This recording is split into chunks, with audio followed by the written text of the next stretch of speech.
मंडळी, 17 मे ते 15 जून आहे अधिक महिना, अर्थात धोंड्याचा महिना. आता या धोंड्याच्या महिन्याबद्दल ना अनेकांच्या मनात अनेक प्रकारच्या वेगवेगळ्या शंका आहेत.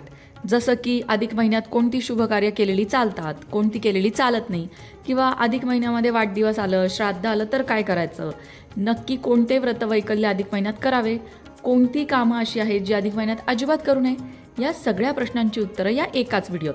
तेव्हा व्हिडिओ शेवटपर्यंत नक्की बघा. आता सगळ्यात आधी बघूया की अधिक महिन्यामध्ये कोणती कार्य टाळावीत.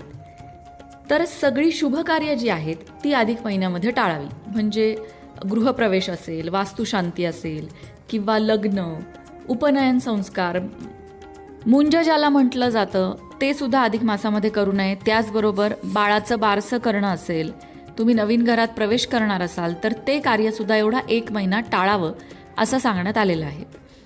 हो, पण बाळाचा अन्नप्राशन संस्कार मात्र तुम्ही अधिक मासामध्ये करू शकता, त्यासाठी कुठलंही बंधन नाही. मग आता या अधिक महिन्यामध्ये नक्की काय करावं बरं? तर अधिक महिन्यात जास्तीत जास्त नामस्मरण करावं.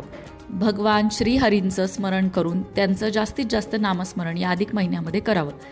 त्याचबरोबर अधिक मासामध्ये अधिक मासाची पोथी महिनाभर श्रद्धेने वाचून महिन्याच्या शेवटी उद्यापनाच्या वेळी पोथी दान करावी. अधिक महिन्यामध्ये दानधर्म करावा. अनेक व्रतं सांगितलेली आहेत, ती व्रतं करावीत. दानधर्म करताना अन्नदान, वस्त्रदान, पुस्तकदान हे तुम्ही करू शकता. सकाळी लवकर उठून स्नान करून भगवान श्रीकृष्णांच्या मंत्राचा जप करावा.